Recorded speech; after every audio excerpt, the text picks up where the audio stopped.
Hello, आज आहे महाशिवरात्री. महाशिवरात्रीच्या तुमच्या आणि तुमच्या फॅमिलीला खूप खूप शुभेच्छा. आज उपवास असल्यामुळे सगळ्यात पहिले तर खिचडी बनवून घेतली, त्यानंतर बनवले शेंगदाण्याचे लाडू आणि चहा पिऊन घेतला. त्यानंतर आम्ही निघालो वैदवाडीत जाण्यासाठी, कारण महाशिवरात्रीनिमित्त वैदवाडीमध्ये जत्रा असते. तिथे गेल्यानंतर सगळ्यात आधी तर महादेवांच्या मंदिरात गेलो आणि तिथे पहिलं दर्शन घेतलं आणि त्यानंतर गेले मी जत्रा फिरण्यासाठी. जत्रेत खूप सारे स्टॉल लागले होते. काही खेळण्यांचे होते, बॅग्सचे होते, कपड्यांचे होते, तसंच ज्वेलरीचे होते. काही ठिकाणी कोणती वस्तू घ्या 20 रुपयाला, काही ठिकाणी कोणती वस्तू घ्या 50ला, 100ला, 150ला, 200ला, अशा प्रकारे खूप सारे स्टॉल होते.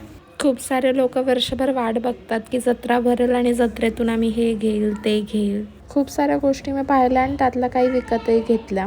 बॅग्सच्या तर भरपूर व्हरायटीज होत्या इथे. 200 रुपयाला हँडबॅग होत्या. छोट्यावाल्या ज्या बॅग्स होत्या त्या फक्त 150 आणि 100 रुपयाला होत्या. तसंच 20 रुपयाचा सेल लागला होता. तिथं खूप साऱ्या प्रकारची भांडी होती, छोटे छोटे डब्बे होते. मला तर फार मज्जा आली जत्रेमध्ये फिरून. जर तुम्ही वैदवाडीच्या जवळपास राहत असाल तर नक्की जावा जत्रेला आणि मज्जा करा. तसंच जत्रेत लागणारे पाळणे वगैरे पण इथे लागले होते, त्यात पण तुम्ही बसू शकता. सत्याने इथे वडापाव एन्जॉय केला आणि मग आम्ही निघालो रिटर्न घरी. भेटू नेक्स्ट व्लॉगमध्ये. आजसाठी एवढंच. Bye bye.